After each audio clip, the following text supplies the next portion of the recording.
Hi friends, welcome to yoga Indian channel. இன்றைக்கி நம்ம வீடியோவில் பார்க்க போகிறது பன்னீர் பட்டர் மசாலா ரெஸ்டாரண்ட் ஸ்டைலில் எவ்வளோ டேஸ்டியாக பண்ணலாம்னு வாங்க பார்க்கலாம். வீடியோக்குள்ளே போகிறதுக்கு முன்னாடி என்னோடய வீடியோவை ஃபஸ்ட் டைம் பார்க்குறவங்க மறக்காமல் சப்ஸ்கிரைப் பண்ணிவிட்டு பாருங்கள். இப்போ பன்னீர் பட்டர் மசாலா எப்படி செய்யலாம்னு பார்க்கலாமா? வாங்க வீடியோக்குள்ளே போகலாம். இப்போ ஸ்டவ்வில் ஒரு கடாயை வச்சு அது ஹீட் ஆனோன்னே 2 டேபிள் ஸ்பூனுக்கு மேலே பட்டர் எடுத்து அது மெல்ட் ஆனதோட 1 டேபிள் ஸ்பூன் ஜீரகம், ஒரு பிரிஞ்சி இலை, அது கூடவே அன்னாச்சி முக்கு 1, 4 கிராம்பு, ஒரு ஏலக்காய், ஒரு பட்டை சேர்த்து வதக்கி விடுவோம். அது கூட நான் 2 பெரிய வெங்காயம் எடுத்து சின்ன சின்னதாக வெட்டி வச்சுருக்கேன். அதையும் சேர்த்து நல்லா வதக்கி விடுவோம். இப்போ நான் ஒரு பெரிய சைஸ் தக்காளி 2 எடுத்து வச்சுருக்கேன்.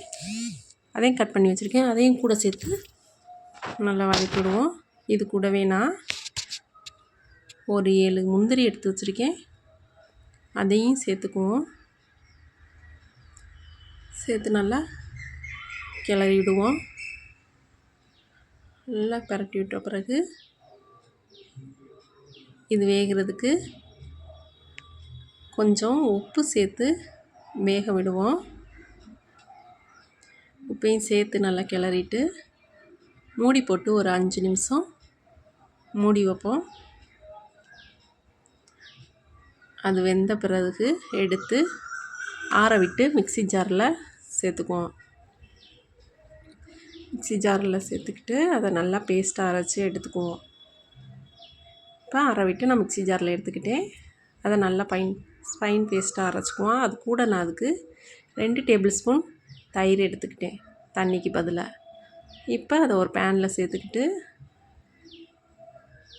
அது கூடவே 1 டேபிள் ஸ்பூன் தனி மிளகாய்த்தூள், 1 டேபிள் ஸ்பூன் மல்லித்தூள், 1/2 table spoon garam masala, 1/4 table spoon pepper தூள் போட்டு நல்லா கிளறி விடுவோம். இது கூட கொஞ்சம் தண்ணி சேர்த்துக்குவோம். தண்ணி சேர்த்து நல்லா கிளறி விடுவோம். இது கூட இஞ்சி பூண்டு பேஸ்ட்டு 1 டேபிள் ஸ்பூன் சேர்த்துக்குவோம். இப்போ இதில் கொஞ்சம் சுகர் சேர்த்துக்கிட்டோம்னா டேஸ்ட்டு நல்லாயிருக்கும். நீங்கள் ஒயிட் சுகர் சேர்த்துக்கலாம், இல்லை வேறு எதுவும் சேர்த்துக்கலாம். ப்ரௌன் சுகரோ வெள்ளைக்கட்டி எதுவும் சேர்த்துக்கினாலும் சேர்த்துக்கலாம். கூட பன்னீர் பீசஸையும் சேர்த்துக்குவோம். சேர்த்து ஒரு கிளறி விட்டு அது மூடி போட்டு ஒரு 10 நிமிஷம் அப்படியே வச்சுருப்போம் மீடியம் ஃப்ளேமில். அதுக்கப்புறம் 1 டேபிள் ஸ்பூன் கஸ்தூரி மெட்டியை சேர்த்துக்கிட்டு நல்லா கிளறிவிடுவோம். இது சேர்க்குறதுனால நல்ல ரெஸ்டாரண்ட் ஸ்டைலில் உள்ள பன்னீர் பட்டர் மசாலா மட்டும் நல்ல ஃப்ளேவர் கிடைக்கும். இது கூடவே ஃப்ரெஷ் க்ரீம் இருந்தால் சேர்த்துக்குங்க. இல்லைன்னாலும் ஒன்றும் இல்லை. சேர்த்துக்கிட்டிங்கன்னா அப்படியே ரெஸ்டாரண்ட்டில் வாங்கி சாப்பிட்ற பன்னீர் பட்டர் மசாலா மாட்டியே இருக்கும். சூப்பராக இருக்கும். நல்லா கிளறி விட்டு இப்போ பன்னீர் பட்டர் மசாலா ரெடி ஆயிடுச்சு. இதை நான் வேறு ஒரு பாத்திரத்தில் மாற்றிக்கிறேன். அவ்வளோதான். இந்த வீடியோ பிடிச்சிருந்தா லைக் பண்ணுங்கள், சப்ஸ்கிரைப் பண்ணுங்கள், ஷேர் பண்ணுங்கள், கமெண்ட் பண்ணுங்கள், பெல் ஐக்கானை கிளிக் பண்ணுங்கள். கடைசியில் நான் மல்லி இலை தூவி எடுத்துக்கிட்டேன். இதை செஞ்சு சாப்பிட்டு பார்த்துட்டு எப்படி இருக்குன்னு கமெண்ட் பண்ணுங்கள்.